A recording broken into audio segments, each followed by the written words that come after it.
Lindsay here, the Frugal Crafter. Today we are going to do a very quick and easy technique where you're just going to paint some cherries. I'm just using some inexpensive 90-pound watercolor paper. This is just the Aquabee watercolor paper, and I am just making kind of like a cherry shape with water. And if I pick that up, you can kind of see where it's shiny there.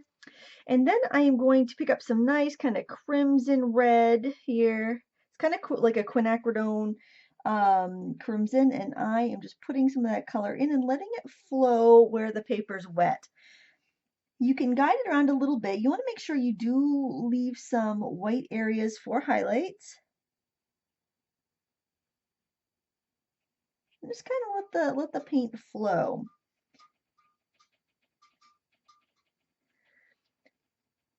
You can use different shades of red if you want to get different tones, or you can go over and glaze later.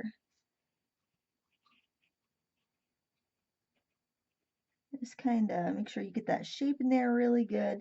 I feel like I want a little bit darker color down at the bottom. I'm actually going to take some of this this mauve color, mix it in with a little bit of that red, so I have this nice deep kind of wine, and I'm going to drop that in the bottom and kind of let it float around and give me that intense kind of black cherry red.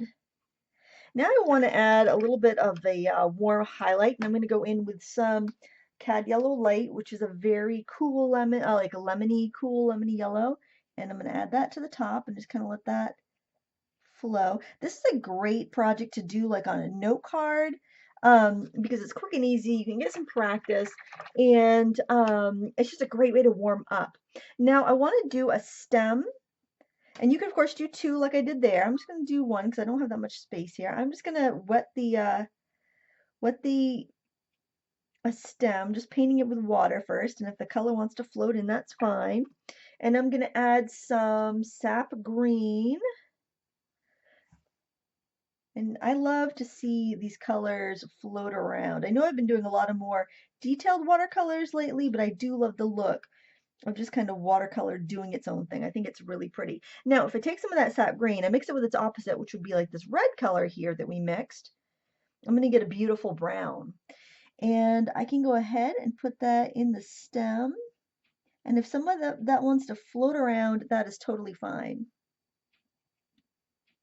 And I'm going to get some of that in the leaf too, because if you've ever seen like cherry leaves, like you've gone to the grocery store and you've got a bag of cherries and there's a couple leaves in there, you'll see that they'll have like brown on the edges.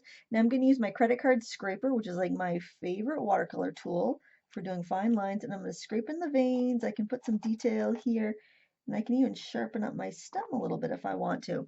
And that's all there is to painting a quick and easy cherry. You could use the same technique for apples as well, just maybe change up your colors a little bit. You can tip around the paint and let it puddle in different areas depending on where you want your deepest shadows, but I just really love the way the colors look as they're mixing and mingling. I hope you enjoyed this really quick real-time tutorial, and if so, check out my other watercolor videos. Thank you so much for watching. Until next time, happy crafting.